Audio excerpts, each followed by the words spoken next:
Hello everybody and welcome back to Pathfinder Plays, and today we are going to be talking about a survival exploration game called Population Zero. We will be going over the different game modes, different battle systems in place, game features, gameplay loop, and more. So if you are interested in any of these, stay tuned. Timestamps in the description below. Population Zero is a survival game in space and offers different ways to play the game. You can choose to complete the game via PvP or PvE, or perhaps you can even try and be part of the void during your time on Kepler.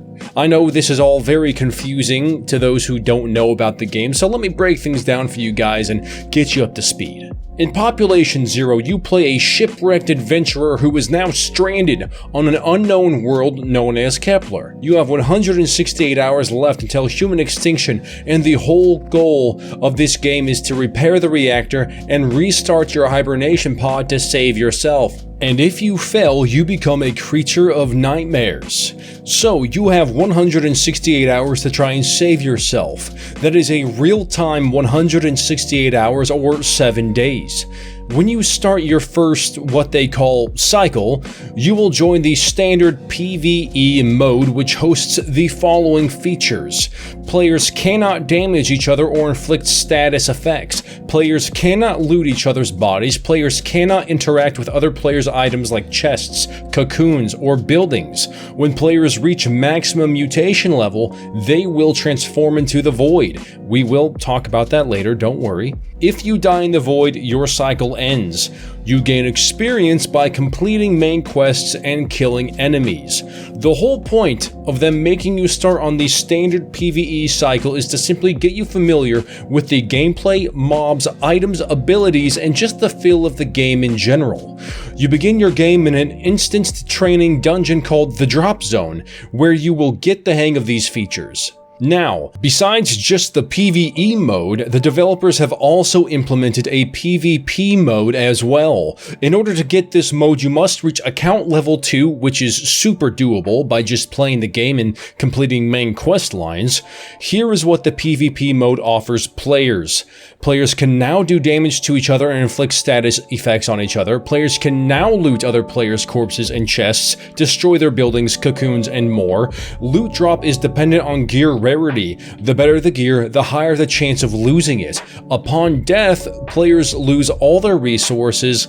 Players also get the same amount of experience points as in the standard PvE mode. The void can cause damage to colonists and to their own kind, and finally, in void form, slaying colonists grants additional account experience points.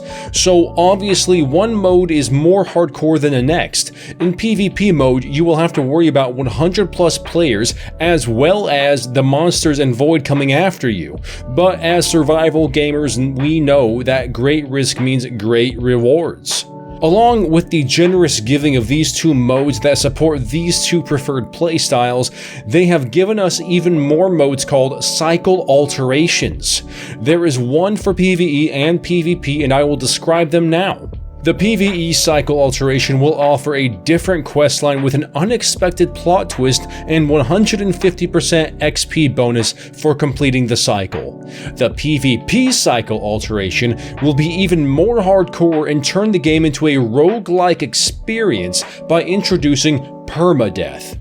But those who survive this one will get a huge 500% increase in account experience. All of this being said, Population Zero is going to be a fantastic game for new players and veteran players alike. Players who prefer PvE and story, and players who prefer PvP and bloodshed. PvP and PvE sound great, but a question you might be asking is, what is the battle system like? How exactly do we hurt each other? What weapons do we use? Well, Population Zero is going to be a test of combat for you all. It will test your reaction speed and your prowess using melee weapons only. These weapons include swords, spears, battle axes, and mallets.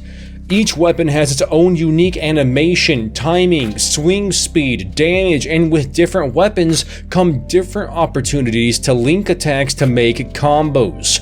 The game does allow you to block and dodge incoming blows and use aerial strikes even, but be sure to keep an eye on your stamina bar to ensure you don't run out of energy. In PvE mode, you will be able to get used to these battle mechanics by fighting the AI, which include berserkers who wield swords and axes, Kavars, Cyphopods, Serum, and other beasts. Besting these foes in combat will give you resources so you can craft special weapons and equipment.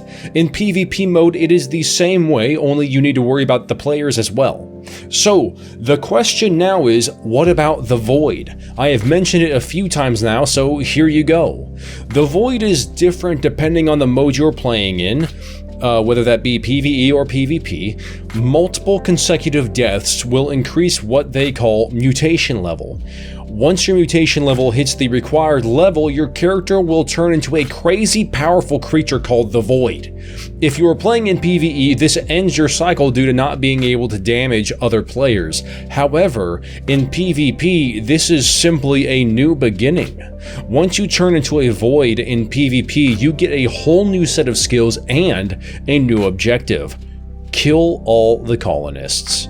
Some players might actually prefer this method of gameplay because the Void have huge amounts of strength and agility. The downside is that the Void only has one life. Having the opportunity to turn into a killable yet still super powerful creature is nice because now if you get ambushed by a group of players in your past life, you now have the opportunity for revenge. You can even team up with other mutants and start destroying buildings, people, and being an all-around terrible thing. But the Void should still be cautious because if the players decide to unite and not fight each other, they can easily kill the Void because numbers will be to their advantage. So, now that you understand PvP, PvE, and the Void, now I'm going to talk to you about the main hub. The main hub is arguably the most important location on Kepler because it is where you regain energy, get some shelter, find your storage, as well as team up with players and get quests from NPCs. There are even crafting benches here which enable you to craft gear I talked about earlier using the materials you gather from defeated AI. You can also develop the hub as a server by donating resources together. The main hub acts as a safe haven in PvP mode where thirst and hunger do not affect the player and characters cannot receive or inflict damage or status effects.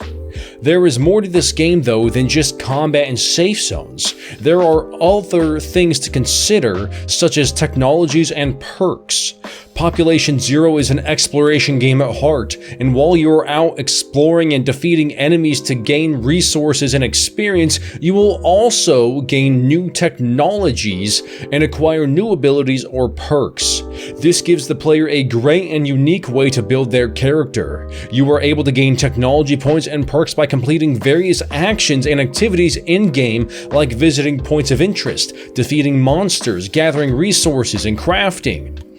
Perks and tech tree differ in their functions. Perks that you earn will give you an increase in small, more minute details such as increased battle efficiency against players and NPCs that can be engaged immediately, whereas tech tree works more on a large-scale system of the player development. Both are very important, but they work best when in unison.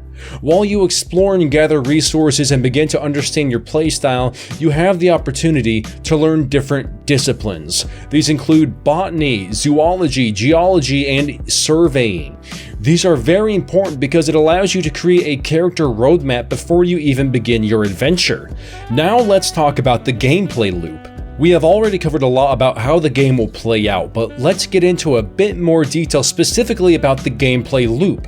When you start, you will begin in the drop zone in an instant single-player tutorial.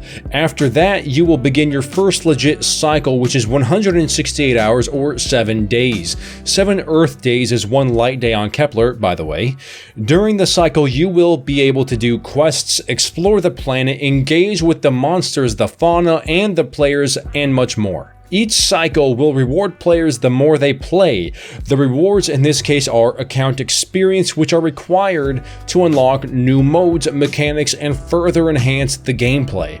No matter if you win or lose, you will still get rewards and experience according to the progress you made.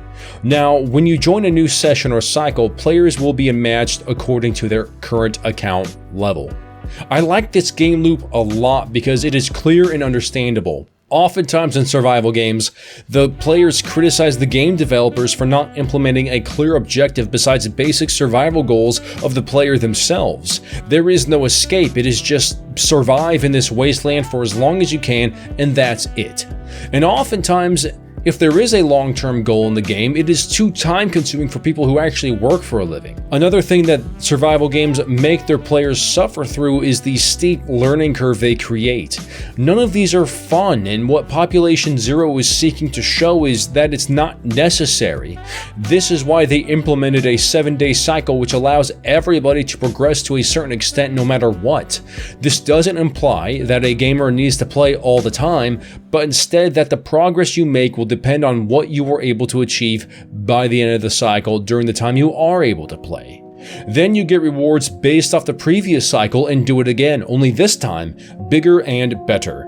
Another great thing about this 7-day cycle is that it stops gamers from being able to take over the server because the server's wipes every week.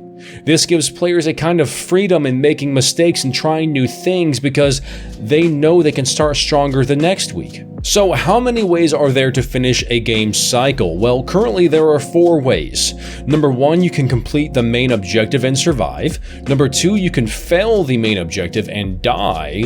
Number 3, you can get turned into a void by dying too many times, and if you die as a void, then that is the end. And number 4, you can also just deliberately end the session yourself. All of these methods give experience points according to in-game achievements. Like I said before, these experience points are used to unlock different account levels which give cool stuff. An example the developers gave is that account level 4 gives access to building tier 1, whereas account level 5 gives players their own cocoon, which is a personal respawn point. Very valuable. Well, ladies and gentlemen, this is literally all the information that we have about Population Zero right now. There is sure to be more, but in the meantime, I hope you found value in this. A lot of information was covered in this video, so I have taken the liberty of putting the timestamps in the description below if you need to revisit a section. I will be buying and making videos about this game, so be sure to subscribe for more updates, and I will also be streaming this game on my Twitch. Link is in the description. Join my Discord if you ever want to link up for a cycle as well. And with all that being said, if you like scares, survival, and scavenging, consider hitting that subscribe button, like button, share this video with your friends, and enjoy escaping Kepler. Path out.